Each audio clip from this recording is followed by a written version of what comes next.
Bonjour à tous et bienvenue pour cette nouvelle vidéo. Je suis Christine, coach à Boxe Thaï 15 et on se retrouve pour la troisième partie de notre triptyque sur la pré-séance. Donc ce sont ces quelques minutes qui précèdent le début du cours de boxe et qui sont généralement consacrées à la corde ou au shadow ou au sac de frappe. Donc on va voir ici quelques drills utiles à faire main nue d'intensité moyenne pour bien préparer votre session.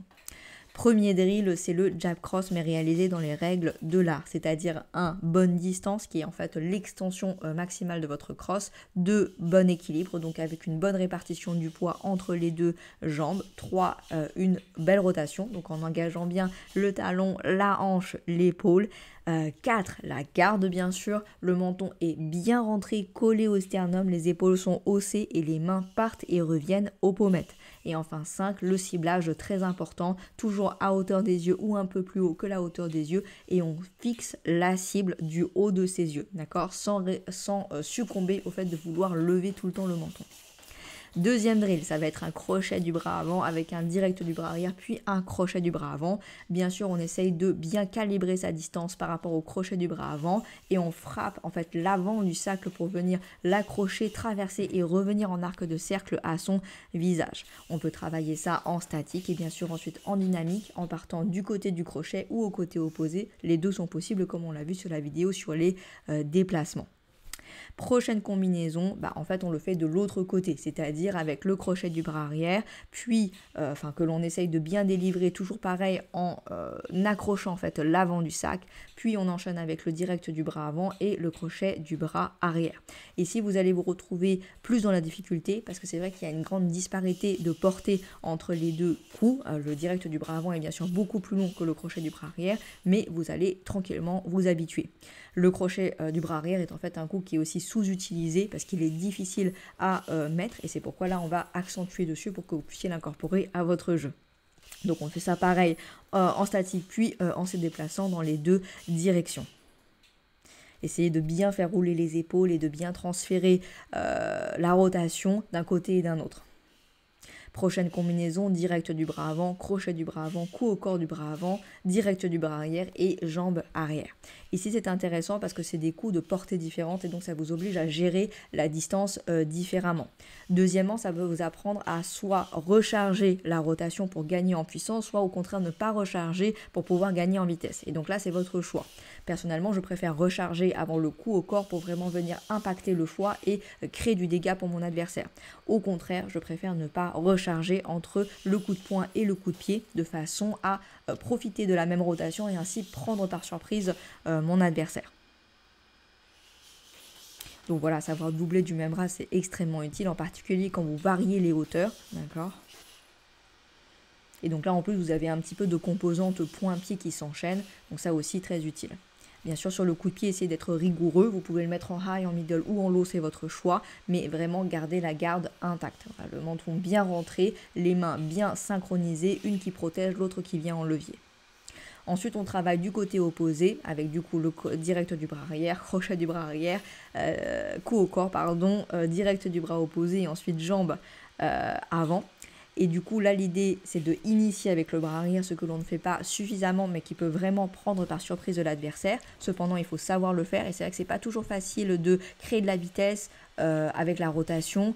C'est pas facile de venir surprendre avec le bras arrière parce qu'il part de loin. Donc tout ça, effectivement, ça se travaille.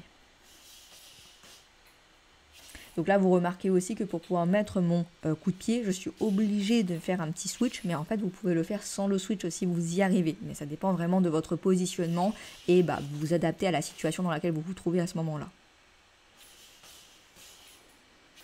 Vous voyez, comme quand je double ou que je triple du même bras, je fais vraiment attention à ce que ma main opposée reste à mon visage. Et c'est vraiment tout un skill, en fait, de pas plaquer. Et on va dire que c'est comme, il faut pas complètement scléroser le bras. Il faut qu'il reste un petit peu mobile pour pouvoir justement rester devant. Sinon, quand vous allez tourner et rotationner, il va se mobiliser et découvrir votre visage. Donc ça aussi, c'est quelque chose à travailler. Ensuite, on enchaîne avec les jambes. Donc là, tout simplement des types, mais qui sont légers. On travaille plutôt la précision et la vitesse en frappant avec l'avant-pied sur la même cible. Pareil du côté opposé, mais cette fois-ci, c'est des types que vous pouvez mettre en fait au plexus ou alors même sur la cuisse avant. Ça peut être un moyen intéressant de arrêter l'adversaire qui vraiment avance sur vous et vous submerge. Ensuite, on enchaîne avec les middle en alterné. Et là, ça ressemble un petit peu à un truc de karatéka ou taekwondo, d'accord? On essaye de travailler sa rotation et la légèreté des appuis, d'accord? Donc là, voilà, en particulier aussi au niveau des bras, bien synchronisé, toujours une main au visage et l'autre qui vient en levier. Et quand je dis levier, ça veut vraiment dire que vous imaginez attraper quelque chose pour venir vous tracter le corps entier vers la cible, d'accord? Essayez d'accentuer aussi la rotation de la hanche pour que le bassin fasse vraiment face aux murs opposés, d'accord? Au moment du kick, au moment de l'impact. Ensuite, on enchaîne ici avec un autre drill qui est le fait de mettre un middle et ensuite poser le pied proche de l'adversaire pour pouvoir couvrir la distance. Et on le fait bien sûr en mettant bien sa garde, sinon on risque de se prendre un coup de coude dévastateur. Mais c'est une façon effectivement de transitionner entre les distances. Donc si vous partez de loin, que vous voulez arriver en milieu de distance ou au contraire en courte distance, ça peut être une bonne stratégie.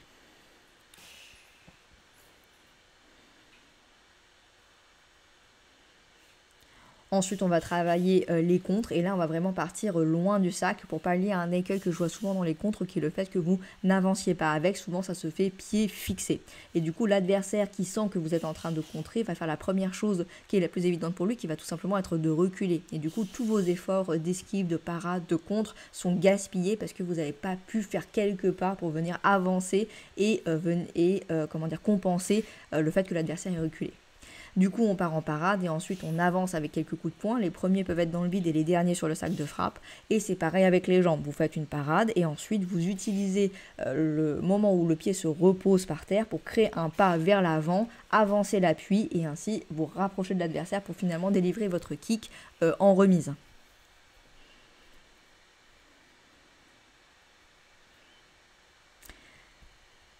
Donc voilà, c'est tout aussi important de pouvoir avancer sur les contres, sur les points que sur les pieds. Par contre, quand vous avancez, là, il faut vraiment bosser votre garde. Pareil, si vous présentez pas le front et que votre tête ne ressemble pas à une torpille qui vient venir pénétrer la défense de l'adversaire, en fait, vous allez vous retrouver à être contré, la tête va partir en arrière et vous n'allez pas pouvoir avancer, d'accord? Donc vraiment, il faut que ce soit un pic, d'accord, un fer de lance qui vient pénétrer la défense de l'adversaire, votre tête.